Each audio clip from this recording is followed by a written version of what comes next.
Bonjour mon petit Antou, j'espère que tu vas bien. On va continuer encore. Le Petit Prince d'Antoine de Saint-Exupéry. Alors si tu te souviens, le Petit Prince il est en voyage. Il a rencontré un roi qui aime bien donner des ordres, mais raisonnable toujours, et un vaniteux qui aimait se faire admirer et qu'on lui dise qu'il était beau. Maintenant on va découvrir qui d'autre il va rencontrer. La planète suivante était habitée par un buveur. Cette visite fut très très courte, mais elle plongea le petit prince dans une grande mélancolie. Que fais-tu là dit-il au buveur, qu'il trouva installé en silence devant une collection de bouteilles vides et une collection de bouteilles pleines.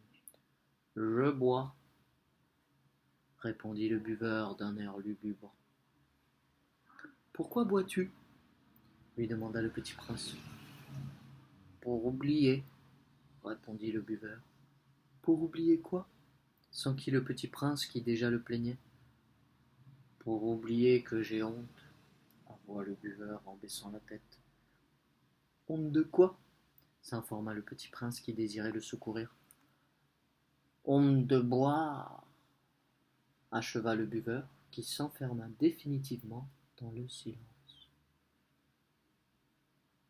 Et le petit prince s'en fut perplexe. Les grandes personnes sont décidément très très bizarres, se disait-il en lui-même durant le voyage. La quatrième planète était celle du businessman. Cet homme était si occupé qu'il ne leva même pas la tête à l'arrivée du petit prince. Bonjour, lui dit celui-ci, votre cigarette est éteinte.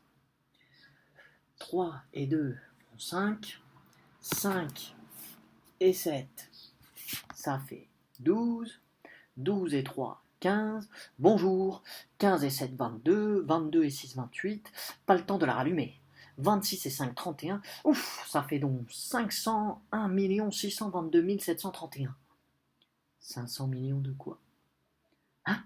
Tu es toujours là? 500 millions de... je ne sais plus. J'ai tellement de travail. Je suis sérieux, moi. Je ne m'amuse pas à des balivernes. 2 et 5, 7. 501 millions de quoi? Répéta le petit prince qui jamais de sa vie n'avait renoncé à une question une fois qu'il l'avait posée.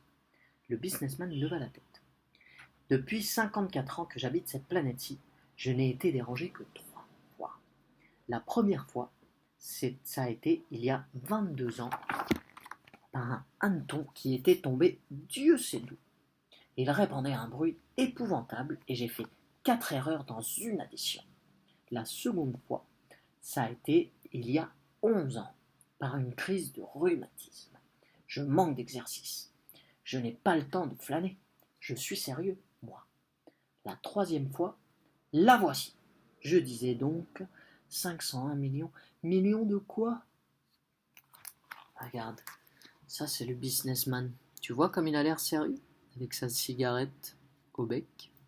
Il est en train de faire des additions. 501 millions. Mais de quoi? 501 millions de quoi? Le businessman comprit qu'il n'était point d'espoir de paix. Millions de ces petites choses que l'on voit quelquefois dans le ciel. Des mouches? Bzzz. Mais non, des petites choses qui brillent. Des abeilles? Bzzz. Mais non, des petites choses dorées qui font rêvasser les fainéants. Mais je suis sérieux, moi. Je n'ai pas le temps de rêvasser. Ah, des étoiles. C'est bien ça, des étoiles. Et que fais-tu de 500 millions d'étoiles? 501 622 731. Je suis sérieux, moi. Je suis précis. Et que fais-tu de ces étoiles? Ce que j'en fais? Oui, rien. Je les possède. Tu possèdes les étoiles? Oui, mais j'ai déjà vu un roi qui... Les rois ne possèdent pas. Ils règnent sur. C'est très différent. Et à quoi cela te sert-il de posséder les étoiles? Ça me sert à être riche. Et à quoi cela te sert-il d'être riche? À acheter d'autres étoiles, si quelqu'un en trouve. Celui-là, se dit en lui-même le petit prince, il raisonne un peu comme mon ivrogne. Cependant, il posa encore des questions. Comment peut-on posséder les étoiles? À qui sont-elles? Riposta grincheux le businessman. Je ne sais pas, à personne. Alors elles sont à moi, car j'y ai pensé en premier. Ça suffit? Bien sûr. Quand tu trouves un diamant qui n'est à personne, il est à toi. Quand tu trouves une île qui n'est à personne, elle est à toi. Quand tu as une idée le premier, tu l'as fait breveter, elle est à toi. Et moi, je possède les étoiles, puisque jamais personne avant moi n'a songé à les posséder. Ça c'est vrai, dit le petit prince. Et qu'en fais-tu?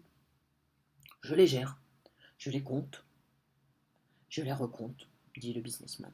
C'est difficile, hein, mais je suis un homme sérieux. Le petit prince n'était pas satisfait encore. Moi, si je possède un foulard, je puis le mettre autour de mon cou et l'emporter. Moi, si je possède une fleur, je puis cueillir ma fleur et l'emporter. Mais tu ne peux pas cueillir les étoiles. Non, mais je puis les placer en banque. Qu'est-ce que ça veut dire? Ça veut dire que j'écris sur un petit papier le nombre de mes étoiles. Et puis j'enferme à clé ce papier-là dans un tiroir. Et c'est tout. Ça suffit. C'est amusant, pensa le petit prince. C'est assez poétique, mais ce n'est pas très sérieux. Le petit prince avait sur les choses sérieuses des idées très différentes des idées des grandes personnes. Moi, dit-il encore, je possède une fleur que j'arrose tous les jours. Je possède 3 volcans que je ramone toutes les semaines, car je ramone aussi celui qui est éteint. On ne sait jamais. C'est utile à mes volcans, et c'est utile à ma fleur que je les possède. Mais tu n'es pas utile aux étoiles. Le businessman ouvrit la bouche, mais ne trouva rien à répondre, et le petit prince s'enfuit. Les grandes personnes sont décidément tout à fait extraordinaires, se disait-il simplement en lui-même durant le voyage. La 5e planète était très curieuse. C'était la plus petite de toutes. Il y avait là juste assez de place pour loger un réverbère et un allumeur de réverbère. Le petit prince ne parvenait pas à s'expliquer à quoi pouvait servir, quelque part dans le ciel, sur une planète sans maison ni population, un réverbère et un allumeur de réverbère. Cependant, il se dit en lui-même: peut-être bien que cet homme est absurde. Cependant, il est moins absurde que le roi, que le vaniteux, que le businessman et que le buveur. Au moins, son travail a-t-il un sens? Quand il allume son réverbère, c'est comme s'il faisait naître une étoile de plus ou une fleur. Quand il éteint son réverbère, ça endort la fleur ou l'étoile. C'est une occupation très jolie. C'est véritablement utile puisque c'est joli. Lorsqu'il aborda la planète, il salua respectueusement l'allumeur. Bonjour, pourquoi viens-tu d'éteindre ton réverbère? C'est la consigne, répondit l'allumeur. Bonjour. Qu'est-ce que la consigne? C'est d'éteindre mon réverbère. Bonsoir. Au revoir. Là, le réverbère, il est éteint et il l'allume avec une espèce de grande perche qui a la lumière au bout. Et là, tu vois un soleil et une étoile. Et il le ralluma. Mais pourquoi viens-tu de le rallumer? C'est la consigne, répondit l'allumeur. Je ne comprends pas, dit le petit prince. Il n'y a rien à comprendre, dit l'allumeur. La consigne, c'est la consigne. Bonjour. Et il éteignit son réverbère. Puis, il s'épongea le front avec un mouchoir à carreaux rouges. Je fais là un métier terrible. C'était raisonnable autrefois. J'éteignais le matin et j'allumais le soir. J'avais le reste du jour pour me reposer et le reste de la nuit pour dormir. Mais depuis cette époque, la consigne a changé. La consigne n'a pas changé, dit l'allumeur. C'est bien là le drame. La planète, d'année en année, a tourné de plus en plus vite. Et la consigne n'a pas changé. Alors, dit le petit prince, alors maintenant qu'elle fait un tour par minute, je n'ai plus une seconde de repos. J'allume et j'éteins une fois par minute. Ça, c'est drôle. Les jours chez toi dure 1 minute. Ce n'est pas drôle du tout, dit l'allumeur. Ça fait déjà 1 mois que nous parlons ensemble. 1 mois? Oui, 30 minutes, 30 jours. Bonsoir. Et il ralluma son réverbère. Le petit prince le regarda, et il aima cette allumeur qui était tellement fidèle à la consigne. Il se souvint des couchers de soleil que lui-même allait autrefois chercher en tirant sa chaise. Il voulut aider son ami. Tu sais, je connais un moyen de te reposer quand tu voudras. Je veux toujours, dit l'allumeur, car on peut être à la fois fidèle et paresseux. Le petit prince poursuivit. Ta planète est tellement petite que tu en fais le tour en 3 enjambées. Tu n'as qu'à marcher assez lentement pour rester toujours au soleil. Quand tu voudras te reposer, tu marcheras, et le jour durera aussi longtemps que tu voudras. Ça ne m'avance pas à grand-chose, dit l'allumeur. Ce que j'aime dans la vie, c'est dormir. Ce n'est pas de chance, dit le petit prince. Ce n'est pas de chance, dit l'allumeur. Bonjour. Et il éteignit son réverbère.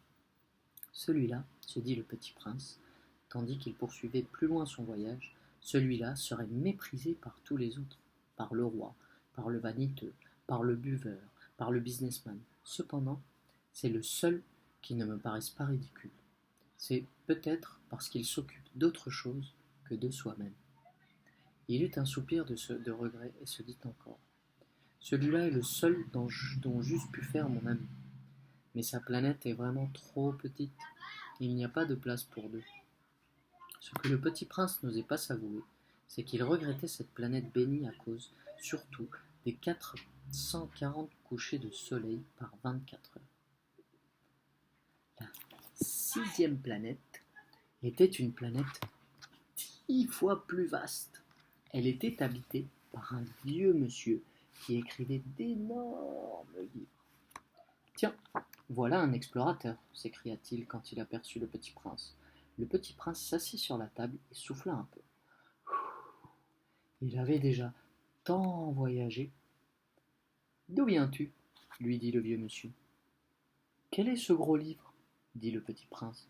Que faites-vous ici? Je suis géographe, dit le vieux monsieur. Qu'est-ce qu'un géographe? C'est un savant qui connaît où se trouvent les mers, les fleuves, les villes, les montagnes et les déserts. Ça, c'est bien intéressant, dit le petit prince. Ça, c'est enfin un véritable métier. Et il jeta un coup d'œil autour de lui sur la planète du géographe. Il n'avait jamais vu encore une planète aussi majestueuse. Elle est bien belle, votre planète. Est-ce qu'il y a des océans? Je ne puis pas le savoir, dit le géographe. Ah! Le petit prince était déçu. Et des montagnes? Je ne puis pas le savoir, dit le géographe. Et des villes, et des fleuves, et des déserts? Je ne puis pas le savoir non plus, dit le géographe. Mais vous êtes géographe? C'est exact, dit le géographe. Mais je ne suis pas explorateur. Je manque absolument d'explorateurs. Regarde, ça c'est le géographe, avec son énorme livre.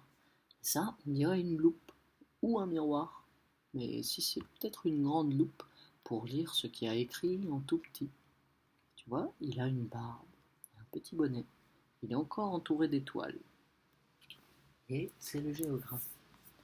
Ce n'est pas le géographe qui va faire le compte des villes, des fleuves, des montagnes, des mers, des océans et des déserts. Le géographe est trop important pour flâner. Il ne quitte pas son bureau. Tu vois, ça c'est son bureau. Et il ne le quitte pas. Mais il y reçoit les explorateurs. Il les interroge et il prend en note leurs souvenirs. Si les souvenirs de l'un d'entre eux lui paraissent intéressants, le géographe fait faire une enquête sur la moralité de l'explorateur. Pourquoi ça? Parce qu'un explorateur qui mentirait entraînerait des catastrophes dans les livres de géographie. Et aussi un explorateur qui boirait trop. Pourquoi ça? Dit le petit prince. Parce que les ivrognes y voient double. Alors, le géographe noterait 2 montagnes là où il n'y en a qu'une seule. Je connais quelqu'un, dit le petit prince, qui serait mauvais explorateur. C'est possible. Donc, quand la moralité de l'explorateur paraît bonne, on fait une enquête sur sa découverte. On va voir? Non, c'est trop compliqué. Mais on exige de l'explorateur qu'il fournisse des preuves. S'il s'agit par exemple de la découverte d'une grosse montagne, on exige qu'il en rapporte des grosses pierres. Le géographe, soudain, s'émut. Mais toi, tu viens de loin, tu es explorateur, tu vas me décrire ta planète. Et le géographe, ayant ouvert son registre, tailla son crayon. On note d'abord au crayon les récits des explorateurs. On attend, pour noter à l'encre que l'explorateur ait fourni des preuves. Alors, interrogea le géographe. Oh, chez moi, dit le petit prince, ce n'est pas très intéressant. C'est tout petit. J'ai 3 volcans, 2 volcans en activité et un volcan éteint. Mais on ne sait jamais. On ne sait jamais, dit le géographe. J'ai aussi une fleur. Nous ne notons pas les fleurs, dit le géographe. Pourquoi ça? C'est le plus joli. Parce que les fleurs sont éphémères. Qu'est-ce que ça signifie, éphémère?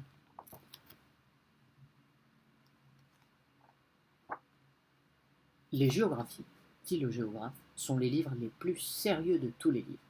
Elles ne se démodent jamais. Il est très rare qu'une montagne change de place. Il est très rare qu'un océan se vide de son eau. Nous écrivons des choses éternelles. Mais les volcans éteints peuvent se réveiller, interrompit le petit prince. Qu'est-ce que signifie éphémère? Que les volcans soient éteints ou soient éveillés, ça revient au même pour nous autres, dit le géographe. Ce qui compte pour nous, c'est la montagne. Elle ne change pas. Mais qu'est-ce que signifie éphémère? Répéta le petit prince qui, de sa vie, n'avait renoncé à une question une fois qu'il l'avait posée. Ça signifie qui est menacé de disparition prochaine. Ma fleur est menacée de disparition prochaine? Bien sûr. Ma fleur est éphémère, se dit le petit prince, et elle n'a que 4 épines pour se défendre contre le monde. Et je l'ai laissée toute seule chez moi. Ce fut là son premier mouvement de regret, mais il reprit courage. Que me conseillez-vous d'aller visiter? Demanda-t-il. La planète Terre, lui dit le géographe. Elle a une bonne réputation. Et le petit prince s'enfuit, songeant à sa fleur. Et voilà le petit prince qui doit songer à sa fleur. Peut-être que là, c'est quand il est arrivé dans le désert, sur Terre. Regarde comme le soleil, il a l'air chaud. Il y a un petit cactus et un petit bout d'os. Et là, le petit prince avec son foulard. Voilà mon petit Antou, c'est tout pour aujourd'hui. J'espère que ça t'a plu. Je t'embrasse très très fort et je te dis à très vite.